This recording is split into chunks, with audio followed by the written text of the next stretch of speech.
we're stuck.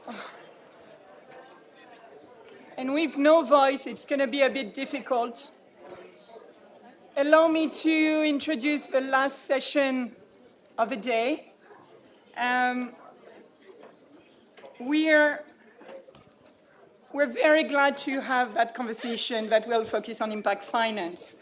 And this conversation will be moderated by Ulrika Modéer, who is our UNDP Director for the Bureau of External Relations and Advocacy. She's also Assistant Secretary General.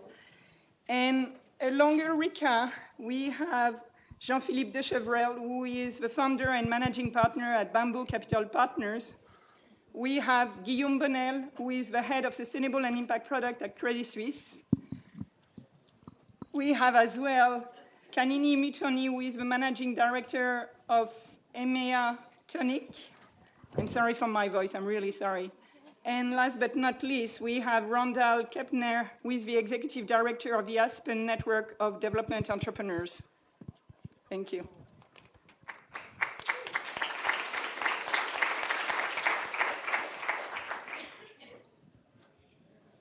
This was tricky without, now let's see if this works. Hello, do you hear me? Now you hear me, yes. I was about to throw a glass.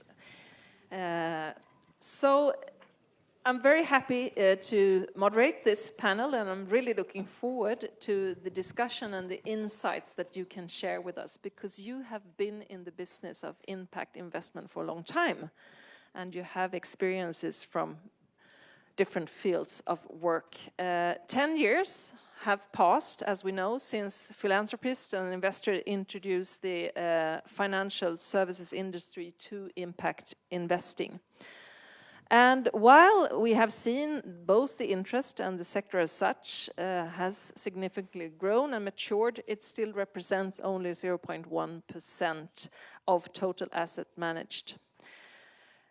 We all know that the introduction of the Sustainable Development Goals shows us that there is an urgency to look into how we create a sustainable future, and that sustainable future cannot be created by the UN or any governments alone, but that we actually need both the intelligent ideas but also the capital in order to make those promising and ambitious goals reality for people.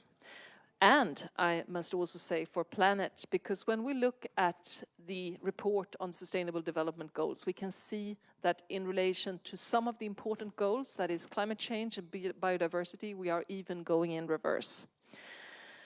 So time tells us that we have to move quickly if we are to get there by 2030. And what you can do, all of you actually here in this room, but also based on experiences that we will hear more about, is critically important. So we have a terrific panel, as I've said, here with us, representing different parts of the investment landscape, entrepreneurs, fund managers, and field builders, and we will discuss lessons learned, accomplishments, actually believing that this can happen, the track record of the last 10 years, and examining what is then required for us to move even faster. And I will ask you questions 2 times. So in the first round, answering to those questions, I would like you to be brief, and then you have the opportunity to come back and also comment upon what your colleagues have said. So starting with you, Randall, 10 years, as we said. Oh, sorry, now I started the wrong direction anyway. Jean-Philippe, sorry, from Bamboo Finance. You are a veteran impact investor, and from your perspective, what do you think are the key achievements of the sector? And what are then the remaining challenges and also then the new opportunities that we need to build in order for the industry to go forward from the billions to the trillions, as we have said? Thank you, and good afternoon, everybody. So, very briefly, the achievements, I would say, of the past 20 years, not only 10 years. Can you all speak loud enough? Sure. Okay, good. Can you hear me? No, yes. Perfect. So key achievements of the past 20 years, specifically about inclusive finance, and not necessarily the sustainable finance or the broader scope. I'd say we have demonstrated that you can combine profit and purpose, right?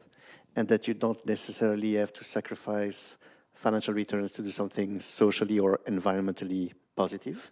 So that's, I think, a great contribution. We can do this. It is possible.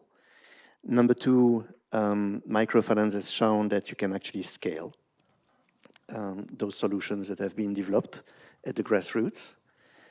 I would say number three, I have seen our industry, when I say industry, is the microfinance industry at least, over the last 20 years be able to self-discipline itself.